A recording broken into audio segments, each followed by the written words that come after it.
Welcome to Hump Day, guys. It's Hump Day. Come on, we need the camels back. How's it going, Sean? This Wednesday, I don't know, that whole intro just gets me all excited and pumped up because it's August now, and it's just last week was crazy with ChannelCon.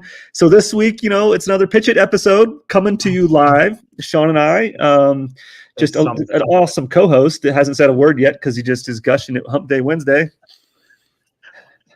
I don't even, for anybody's watching this, there's no real know what's going to happen once it starts. When for some reason I have an idea of what's going to happen as soon as we open up the talk, and it's never that way. So thank you, Adam, for that. And I'm doing great. It is Hump Day. The camels were great. Last week was ChannelCon, and it's August. Yes, all the above. Got it all covered. All the above. It's a lot. But every week we come face to face with some awesome people in the MSP market space that has a new service, new offering, giving you really, this show gives us front row seat to awesome solutions and really cool stories. And today is obviously no exception, Sean. So before we jump into it, we are in week 14 of PitchIT? Yeah, basically, yes, we are. We are.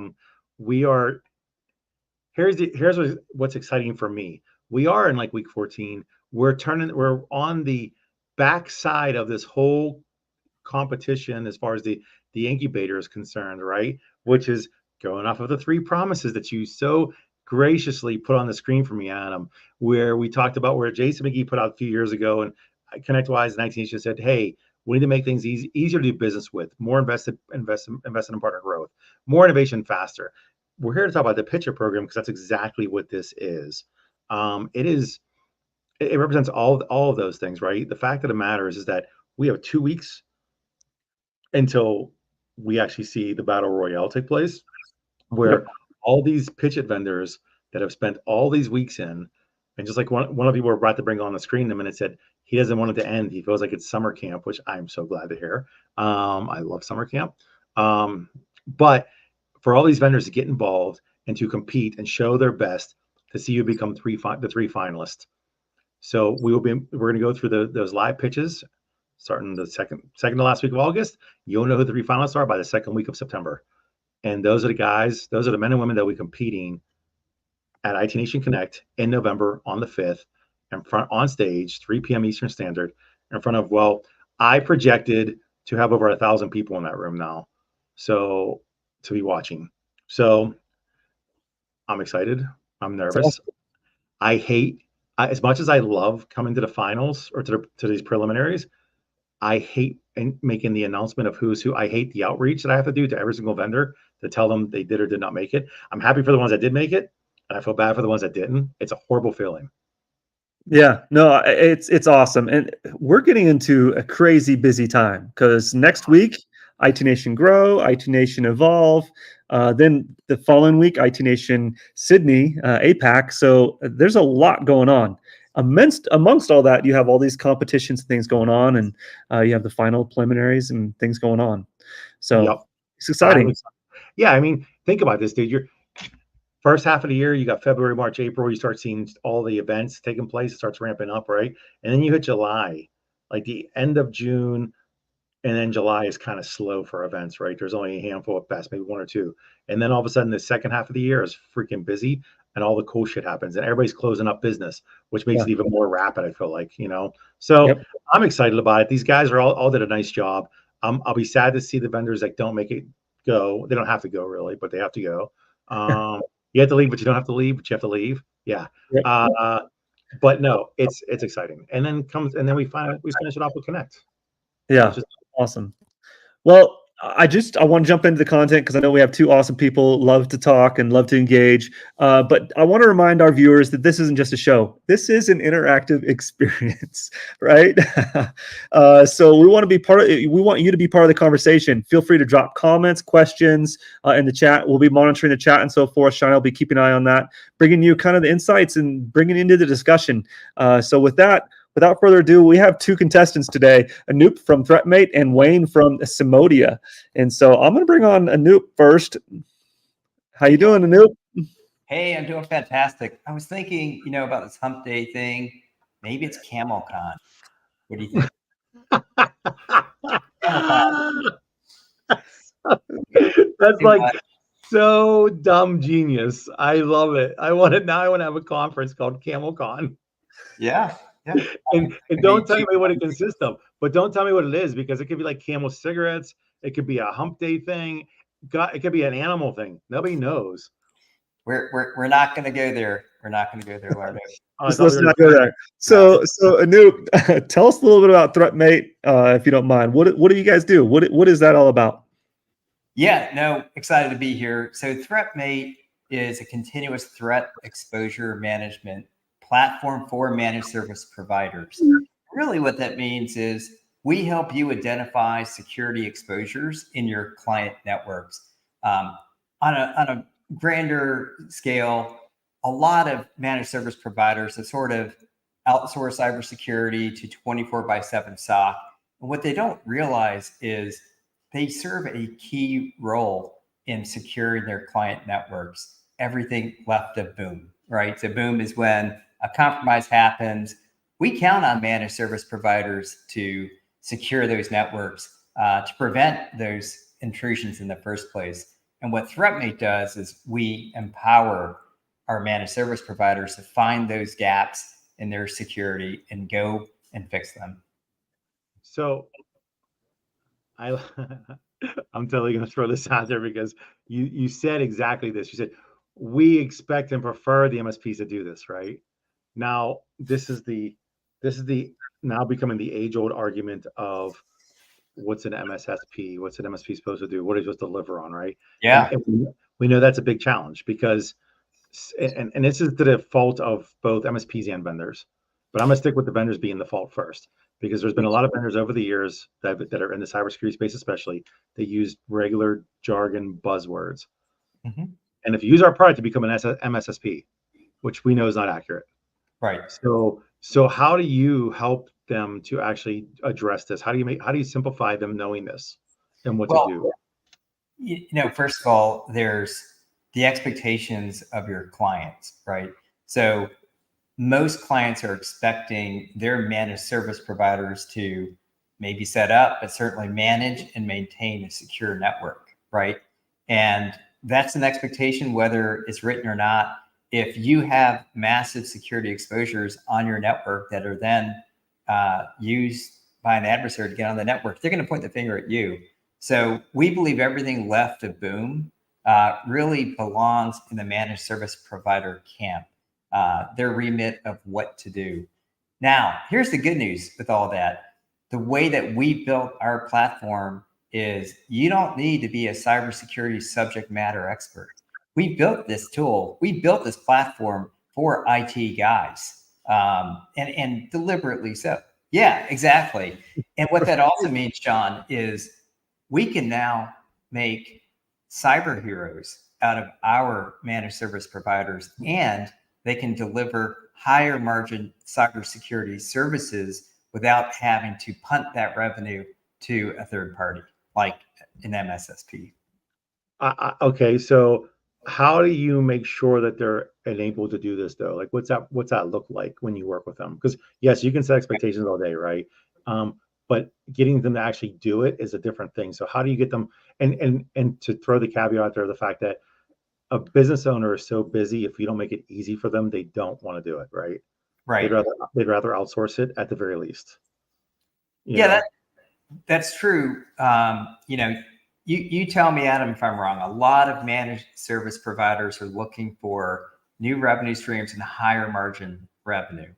And we give our partners the ability to first win new business with our platform. So being able to go in with an IT security audit that shows them, you know, the current problems they have with their current managed service provider, able to then deliver a report with high value. By the way, a nice side effect is we get a full inventory, or our partner gets a full inventory of everything on that network that they can then use to develop a cost proposal. The second part is you can now have a leave behind tool that continuously monitors that network for changes, new vulnerabilities, new threats because of their network. and then able to deliver on, hey, I found this problem and I fixed it. But you can do that at very low cost and at high margins. And that's what we think is a winning formula. It's everything that we do is completely in the wheelhouse of systems administration. I like that. Okay. Now, because you're doing these audits and you're showing all the deficiencies or the gaps. Yeah. That's obviously ran on a report somewhere, or is it a dashboard, or what's that look? Where's that come through? Yeah, we do have a dashboard. ThreatMate is a cloud platform. Basically, what it'll do is continuously monitor all of your clients' attack surfaces, right? Mm-hmm. So some folks in the space call this attack surface management.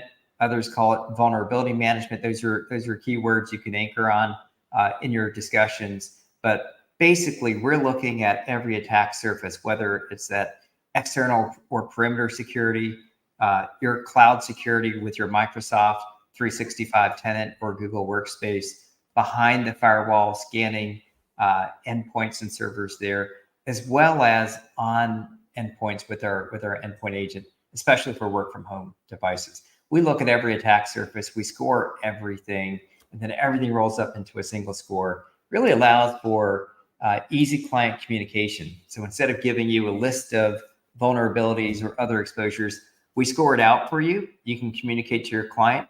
Here's where you are. Here's where we're going to take you to.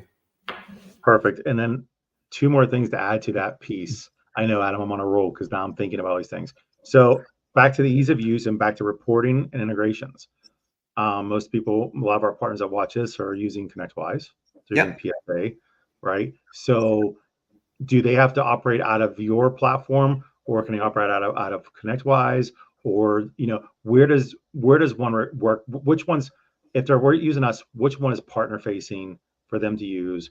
And how is that reporting coming through? And also, to add one more piece to that, is it also involved in anywhere in QBRs as well? Yeah, either or, Sean. Okay. We're big in the ConnectWise ecosystem. So we've done numerous integrations with the ConnectWise managed platform. So you can either create a ticket with our integration from our dashboard, or you can create it in the ConnectWise managed platform. We have an in-pod integration. So when you're in managed, you will see our dashboard as a pod inside, and we net everything out. And that's what's really important here, is instead of giving you a long list of vulnerabilities, and if any of you have ever run a vulnerability scan before, you know what I'm talking about. You come up with a long list of vulnerabilities that's nothing but bad news. Another way of thinking about it is nothing but cost, right? Which means lower gross margins. What we do is we take all those issues, literally hundreds and thousands of issues. We do the math on it.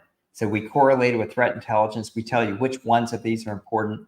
We use generative AI to create a solution, and machine learning that is able to collapse large classes of vulnerabilities with single actions. And those are what we call our mission plans. Those mission plans are what appears in ConnectWise Manage. So all you have to do is, if you have one thing you're going to do this week with this client, execute that top mission, and it's going to take off the most amount of your risk for that client, and your score goes up. So that's how we do it. Simple integrations. We think simplifying is key to success. Awesome.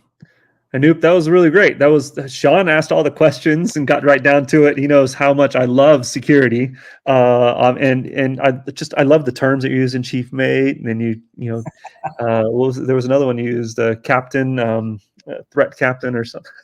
That's one of our PitchIT cohorts, Threat Captain. Yeah. Where ThreatMate, it feels like this was made in heaven, to be honest. It was, and actually, the best part about that, all of you guys, you're not even really competitive products. We're not. You're almost complementary to a degree. Absolutely, and not to mention they're great guys. So we had a great time at ChannelCon together. And this is my problem, man, with all these vendors. They're all great guys to each other, and they're competing. Which I don't like. For sure, I just want to see some competition. I want to see claws come out and like. Lardo, it's the voyage. It's the Oh, here we go. It's not the end place. We're all on this voyage together. Oh, dear Lord. You know what? Conor McGregor was talking about that too while he's talking smack and got the biggest paydays ever. He didn't care. I want Conor McGregor on my live stream. That's what I want. Exactly. I'll get them, Sean, just for you. So thank you, Anup. I'm going to put you in the green room, and we're going to now bring on Wayne from Symoda. You just gonna say, What? Hi, Dad.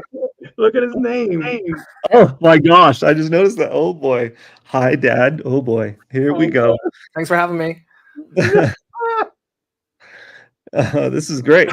So I love you, Wayne. I swear to God. fun. We are here. We're like I said, interactive experience. This is awesome. This is we just do what we need to do. So, what is Symoda all about? Wayne? It's Symoda. Stop I like the yell. I love how you put an eye in it as well.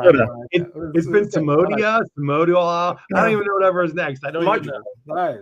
Exactly. Hi, everybody. So what we've created here at Symoda is a two-way communication platform for MSPs to better communicate with customers. We started with a mobile app. We bring branding all the way to the tile of the app on their phone. We got a Windows version shortly about to come out as well. We integrate with ConnectWise and other tools. I won't say them right now.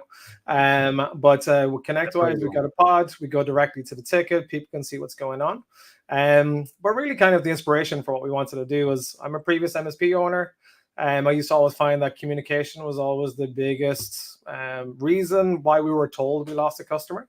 And I found that there was always friction on either side, whether it was from the customer coming in or the technician trying to communicate out. And we're trying to solve that problem by making it simpler and easier for everybody to communicate. So I have the first tough question. That was really great.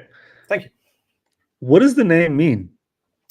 So Symoda is this is good. I was nearly going to go with an Irish name because you may have noticed I'm Irish. I was nearly going to come in as Conor McGregor. I didn't notice at all. I didn't have enough time for the swagger and to move everything out of my way.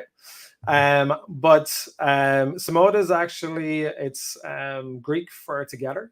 And Moda is just a mode. So basically, together mode is really what it means. The reason why it's Greek is what the time when I was kind of coming through the idea of the solution. Myself and my son were reading an awful lot of Greek mythology books together. I just really resonated. And then also as well, some of the Greek gods' names are very expensive to buy as a domain. So Symoda was cheaper. Nice. Okay. So let's talk. Okay. So, you mentioned it being a communication platform. Well, we already have Teams. We already have Slack. We already have all those things. So what's the difference? So I'll take you back a couple of weeks to CrowdStrike. Oh, yeah. You're welcome. If you think of those times, a lot of people couldn't get into their devices. They didn't know what was happening. If you ask any of the end users who got affected, they're actually going to tell you that there was a Microsoft issue. They won't even tell you that a company called CrowdStrike actually had a problem that caused an issue which caused their machine to not boot. On top of that, the majority of people are actually getting the communication from their mobile devices now. People found out the majority of what happened there through the world news, whether it was Twitter, whether it was X, whether it was Facebook, whether it was any of those other pieces. And us as an industry weren't able to communicate with people that way. So the reason why we started with a mobile app that's outside of these things that we can integrate with 100% was to give people the ability to use things like push notifications to their benefit. That gets through all that other noise. And the reason why we brought the branding all the way to the tile for the MSP, it means that your customers will see your brand pop up to tell them why their computers aren't working right now, instead of being told through some sort of update on a news channel to say Microsoft's having an outage. So this gives you the ability for direct mass communication?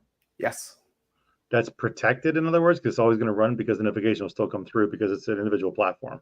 Exactly. Got that out? You got that out? I got that. Yeah. So you develop a custom branded app for the MSP? Yep. So we bring one of the things that we were always worried about before when it came to any of the products and solutions that were there was that quite often you were brought to somewhere that the customer didn't make sense for them in the beginning. They got lost.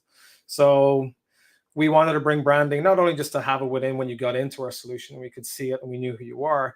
We want to bring that branding directly to the tile. So the user will log onto our platform once, we understand who they are. We then change all the logos that is associated to that MSP. And from then moving forward, we can communicate over and back and they'll see that. And really the big things that we're trying to do is we really look kind of initially to try and simplify the two main points of contact that cause friction. And that's one thing being end users trying to get access to support and understand what's happening with their support. So we simplify that by making it really easy to create a ticket. It's end user focused. It shows them the progress of their tickets and they get alerts that pop up on their phone if they need to do stuff. And then the other piece that's a big bugbear and time suck for the MSP is trying to get approvals to work on issues. So whether that's, hey, we need to reboot your machine to move forward, we can quickly send stuff out to people. People can interact with it quickly, say, yes, I approve, instead of being, oh, I didn't see the email. I didn't realize what's going on. Oh, I didn't see the Slack message because I've already got another 50 Slack messages that I haven't responded to. We wanted to bring things nice and easily and quickly like that. But then also we've even brought that approvals to the level of taking that office manager or that approver within the organization, where now a ticket can come in, you can communicate directly with the end user and say, hey, I've got an issue. And now you can send that ticket for an approval request to that approver to say, hey, do you approve for me to do work on this tonight? They can quickly look across it. They got an approve or deny. And we've really just opened up that ability to use push notifications for the MSP and modernize all those things for their communication with their customers. Pretty awesome. Pretty dope. Thank you. Thank you very much. I think so. I'm delayed. Hey, so questions. Can you guys hear me okay? Because everything's moving very slow. And now, yes, you were. We can now. We can now. What's going on here? Perfect. All right, good. Like I could hear you partially and see you mostly, and then I could see Adam looking confused. So I knew you were saying something smart. So question. One of the questions always comes up would be, as far as implementation of this is concerned, how easy to implement, how hard to implement, what's it require? What's the responsibility from the people that are actually using you? My biggest bugbear was the amount of time it took to implement tools back in my old MSP. So we provide you with marketing information to go out to people. We will create the imaging for you to put onto your device, unless there's anything different that you want to do. And setup is really just a simple half-an-hour process of just mapping some information directly via API, just to ensure that we're following the same processes that you are currently following within there, and you're up and ready to go. At the end of the day, customers will log on. We even onboard your contacts for new customers. So when a customer wants to come in, you got a new customer who arrives, they can log in. They can be authenticated via Microsoft. They can use their own authentication. We confirm and verify their email. If they're not a contact within your PSA, we create them as a contact within your PSA. So now you're able to transfer that information over into there. We bring them through a quick carousel of, hey, how do I get support? What works for the MSP itself? And at the end of the day, we find that when people do this, especially with new customers, their NPS score at the beginning is phenomenal because they've never been onboarded in this way. And I've never felt that everybody gets touched in a way outside of the default email or video, or maybe you've got people who go into your locations to do a quick presentation to everybody that everybody tends to forget afterwards. I love that. And by the way, the PitchIT 2024 troller, Stuart Hopely, is on here, and he posted a link from my Symoda. I can imagine the YouTube. I told you, he's a troller. He's a great guy. He's a fellow Canadian. You're not Canadian. I technically am, but you're Irish. From Ireland. Not even like you were born in Canada, Irish. No, exactly. That's why I tell my own kids. My own kids tell me they're Irish. I'm like, no, you're Canadian. That's a great transition because now we need to bring Anup in. I'm back. You're back. Anup's Canadian also. Anup's also Canadian now. It doesn't matter. We're all Canadian. Okay. I'll just go with it. Sure. Wayne's Canadian. He says, even though he's from Ireland, he's like, yeah, no. I'm playing both sides of the pond. Smart. You're like Mr. Worldwide. Start singing now. Wow. People he's also, so we're good. So a couple questions actually let's go Anup. You know, you've been on this journey. What's kind of been the biggest challenge you've been facing so far with ThreatMate?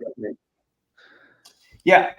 As a startup, getting brand recognition is very challenging. But here's our experience: is this community of managed service providers likes new startups. They like new technology.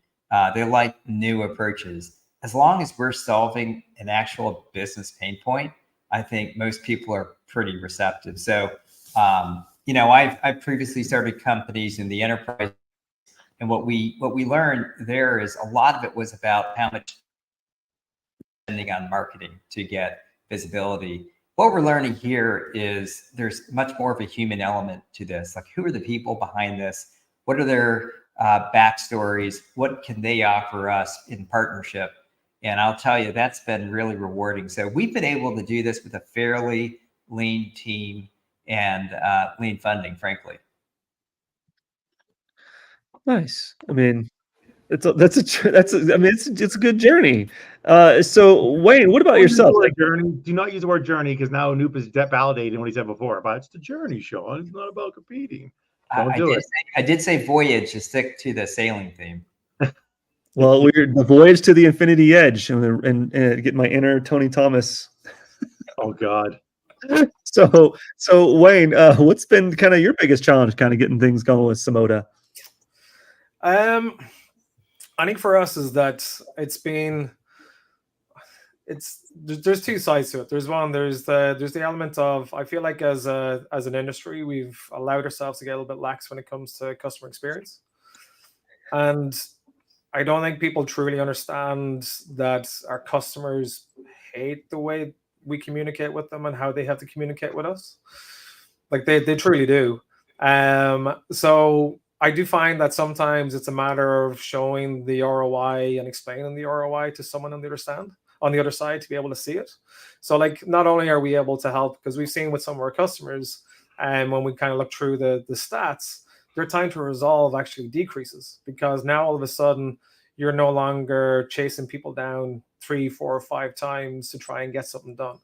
Yep. Quite often, if you're working with location and you've got multiple tickets going, you've got, especially that approver, that office manager, that person who you go to all the time, they're being bombarded with updates and messages and different things from all different teams, whether it's your projects, VCIOs, business services, like anything that's going through that at the moment.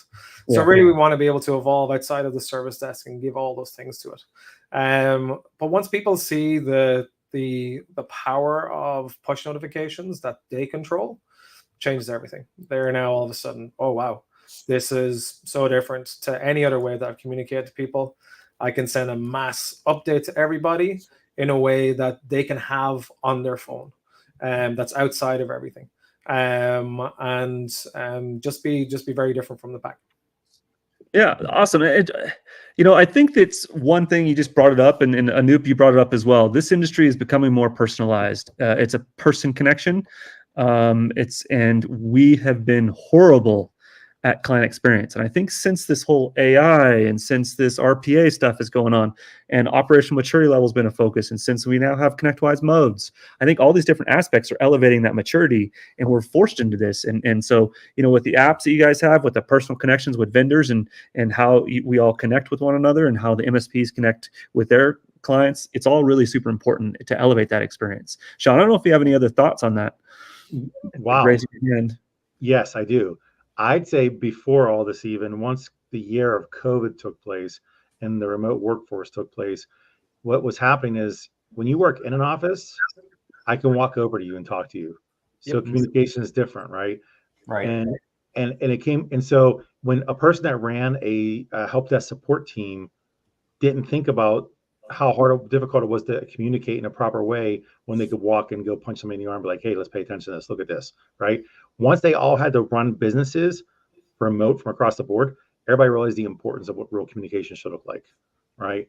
The other thing that took place was, email is email. It's a letter. It's formal. It's easier and this is what MSPs do wrong. They don't do it wrong, but it's not the best way to do things. Is even when it comes down to tickets, don't give them your phone number because they want to text, because it's easier to resolve something through text, because they don't have to write a formal letter and email. And it's like a quick response. It's a yes or no type conversation, right? And that's why they do that. So when you introduce any element of any app into this, you get away with the same concept as text messaging.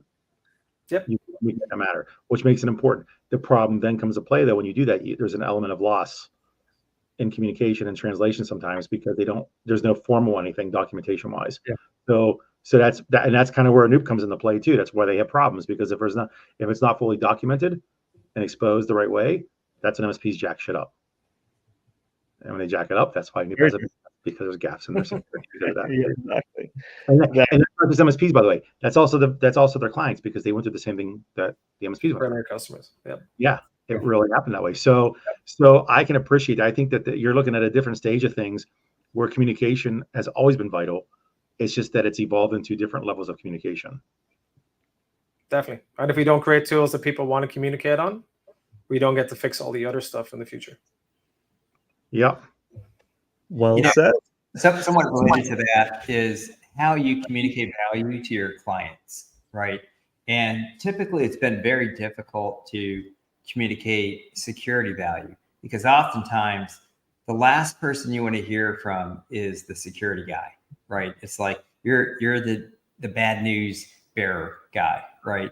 So we think at ThreatMate, you're better off being proactive in addressing vulnerabilities and being able to go to your client and say, look, here's what we found. You've got 3 accounts that don't have MFA enabled, as an example, or you have an RDP service advertised to the internet. More importantly, here's what we did. We rectified those accounts and we blocked that RDP service because that would disqualify you from cyber insurance. So being able to communicate value that you've got their back, you did find some issues, and you remediated them before a bad guy got in. That's positive value. That's positive communication to your client. And they now know you've got their back. And we also do it with scoring. So your score goes up every time you run one of the missions to begin to fix those gaps in security. So you gamified, which is important. We do gamify it. Yeah, I think so. I mean, think about what credit scores are. It's gamification of you having good credit. that's right. So It is. I don't know about you, but I can pick against my credit score. I was like, shit. I got my 820. Like my brother's like, I'm 820 or whatever. I'm like, I don't even know how you even get there. Like Gamify. Anyway, so in talking, we talked about some of the challenges and kind of what has been like, what's the future look like a little bit? What's the next big thing you're working on with your product or your team? So let's go with Wayne. Let's start out with you first. Wayne Lardo, and this is Adam Lardo. Thank you. Here at Symoda, we're working to bring in the solution to Windows, like to get it straight onto people's devices. So now we got the ability to see those notifications come in. People can communicate in multiple areas, but just continue to refine. Like back from my MSP days, we always knew that there's 3 layers of support that. There's 3 layers of communication, like layers where you really had to communicate with those people. And you had your end users who needed to get access to support, have their issues resolved, give them quick days of understanding their progress, all those different pieces. So we started at the base level for that, because that gets everybody on the platform. The next layer is that approver. How can I reduce friction with communicating with them? How do I not bombard you? How do I not, when I onboard a customer, say, here's all the email rules I'm going to set up you to save you from being bombarded by all the emails I'm going to send you, and it goes into these nice little folders for you. It's like, let's get rid of that. Let's give them something that they actually want to communicate with that's easier. And then kind of in the future that we want to see is that how can we talk at that top layer? How can we talk at the C levels, the VIPs who do pay the bills, but they're not the people who are in the day-to-day weeds of what's going on with IT. They want a different service. So kind of like what Shauna mentioned earlier on, how do we bring them a different experience if we can control how they come in? So now when that user logs in, maybe they just see a mic icon that they can shout at, or maybe it's a happy face, angry face. Angry face goes to the owner of the company. Happy face goes to the person who they wanted to go to. How can we evolve and white glove those things so that people are actually getting the level of experience and communication with the customers that they want? So that's going to be the 2 kind of main areas that we're looking at to try and help and resolve that and give people the ability to be able to provide that as a service to their customers. Awesome. And while you were talking, I actually happened to have a thought around the next big thing. I do this Are you able to then, if you're in a local market and an MSP, you have this communication platform that all your clients have, right? I imagine. What if you were actually have some advertisements or branding? You can monetize it as an MSP to sell space for the local community. So 100%, I love the idea. We have looked at it in a different way. We've actually got the ability, and we've already built it in by default, that the MSP can provide this for their customers to then be able to service their customers. So they get to put their branding on it and their customers' branding on it. So now all of a sudden, when it comes in, they can get them to Awesome. take them off in one direction to go to, here's how I support you, and then take them in a different direction if they need to get IT support. Because I truly believe that that is actually going to be a better path for us to be able to solve stuff. I think at the end of the day, if we do put in advertising, and I think if it's, to me, it's more the, let's bring in the marketing communication piece that the MSP wants to get to their end user. So it could be like, hey, here's a phishing campaign that's sitting here that you might go, here's some good information, what's going on. Here's a way to pop up those different things. I think those things are really good to be able to bring as well. And get other vendors kind of notice and understand, because I do honestly, I know we've talked a lot about communication, but there's no real tools in this space that make it as far as the end user. We're always our tools that bring us to the MSP, and then the MSP controls what happens from there.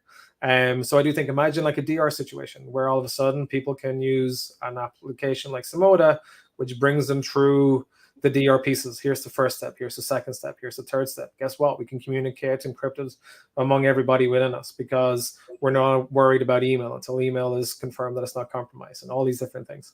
I see lots of different applications here that we're able to do and tie-ins. So 100%, I think it's a great idea, Adam. Cool. Happy to discuss more. Yeah. So Anup, thank you for that, Wayne. But Anup, so what's your next big thing? Well, we continue to build out automation. We recognize that the more time you spend on a client solving their problems, that's more cost. And the more that we can automate for our partners, the better it is for them, right? So another area of innovation we're pushing is around cyber governance automation. So today, if you look in a typical managed service provider, you've got a ton of different security tools that they're using. And each one of those tends to be a stovepipe. What we're doing is we're looking across the enterprise today. We're looking to add in additional tool capabilities from other third parties you're using, bring them into our dashboard. So with cyber governance automation, we have the NIST cybersecurity framework that we use as our reference framework. It allows you to plug in and connect to your EDR tool, to your cybersecurity awareness tool, your email security tool, et cetera, et cetera. What we're able to do is via API, pull that information so you have a single dashboard you can share with your clients. And it basically will tell you, here's where I stand according to the NIST cybersecurity framework in each of these 5 areas, right? So instead of giving multiple reports from every different vendor, right, you're going to give a single dashboard that says, I'm good here, I'm good here, I'm good there, and I've got a gap here that I can address, right? And that becomes more of a project plan. So how do you manage cybersecurity like you manage other parts of your business? So that's a preview of some new capabilities coming out. And again, it's all driving towards automation. I appreciate that. A question for you too, though, and we only have a few minutes left, and Adam will start to lose his shit soon if I don't hurry up. So, because he's definitely a stickler for time. So coming into the program, Wayne, this is your second year. And I will throw it out there that Wayne probably was most improved from last year, during the course of last year, of how he presented. Because when Wayne first started talking about things, he and I had a long conversation about what the hell he even does after he told me what he does. And because he was, it's a notoriously known thing that people get in the weeds of conversation, because it's all the reasons why you know what you wanted to solve for, but then you build all this cool shit. And you're like, look at this, look at that, look at this, look at that.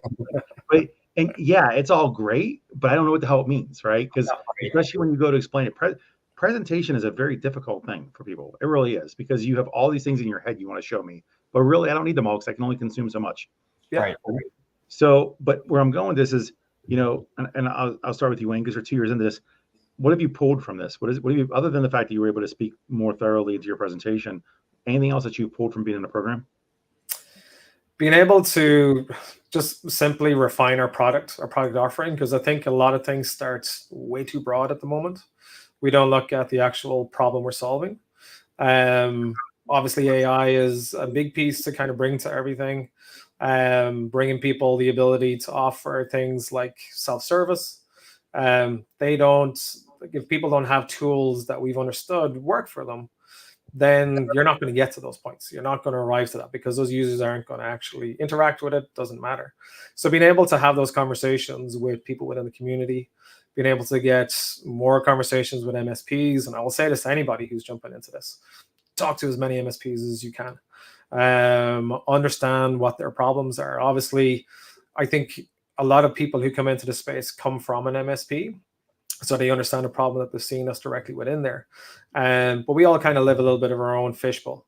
So you kind of got to be able to step back from that, understand what's something that benefits everybody. And it takes time. And I'd definitely say, even in comparison to this year to last year, the level of collaboration between all the vendors has been amazing. Like, some people might think that we're a pile of people out there who like, we're on this path, we're all enemies or something like that. It has not been like that at all. It's been phenomenal, from people sharing sales pitch decks to offering their solutions to all these different things, giving up their time. That's what has really kind of taught me about this community, about everything which it truly is. And we're here to help a lot of people. Like, as an industry, we do amazing things. We help amazing companies be able to stay up and be able to service and do amazing things for their customers. And I think we forget that from time to time. I appreciate that. Absolutely. So, Anup, what about you, man? First year, and what do you think? Maybe first and last, because if you're a finalist, you're done. One and done. But if you're not, you get a chance to come back for a second time. We'll see where this voyage takes us to, Sean. It's been fantastic. I'm honestly really grateful to PitchIT, to ConnectWise for really making this possible. And I'll tell you why. This community of PitchIT vendors has really gelled, come together. You know, I love the Slack. I'm probably the guy, you know, when I was in grad school, I was that guy who always raised his hand, to the point where the professor's like, oh, not that guy again. Well, I'm doing it again on Slack. And you see, I'm like, hey, man, has anyone got a comp plan for a new account exec? What are you using for your CRM? Like, all these questions that you need to get answers to in order to get going in this space. And there's a lot of great folks in this space with a lot of great experience. So, you know, I know, Sean, you were sort of lamenting, like, hey, I'm going to have to be the bearer of bad news to a number of companies. But I'll just tell you that, man, this has been a fantastic voyage, and I've gained so much from this. And I'm willing to bet that a lot of the others in the program have as well. I totally appreciate that. And I mean, yeah, I mean, Wayne is an example of that, because he didn't make it as a finalist last year, and we still talked afterwards. But there's still a competition element regardless. You still kind of want to be, even though, I mean, there's the silver line is actually, and I think I told you guys this early on when we started the program, even if you're here to just win the competition, you've missed the whole point of of this. Yep. You should be building business practices and your network and growing your business. Like, that's what you should be doing. You should be leveraging the shit out of it. So, but I totally appreciate it. And yeah, I had to look at your Slack question from earlier, and I like that you said, "Oh, those are good questions, good suggestions." Now ask the group for those. I love that. Like, so New put out a question. He's talking about looking for a job, a person to hire, and I was like, "Do you have like a write up, and what's the comp plan?" He's like, "I'll ask the group." So I appreciate that, man. That's how we work. We're startups, right? So no, absolutely. And by the way, people are more than generous with their time and knowledge. So that's really refreshing to see. Yeah, awesome. I totally agree. It absolutely is. So, okay. Yeah. Adam, I know. Go ahead. With that, well, no, I just heard somebody's team dings. That means somebody joined the conference, and you guys have training next. So, you have 2 weeks left. This is going to be awesome. I can't wait to see the preliminaries and see who kind of makes it out of that. Wayne, Anup, you guys have been awesome today. Really appreciate you joining us. Guys, be sure and check out ThreatMate and Symoda. Awesome applications. Check out the comments. There's some really a lot of good chat in there. And looking forward to seeing you guys at IT Nation Connect. Peace out. Enjoy the rest of your week. Thanks, everybody.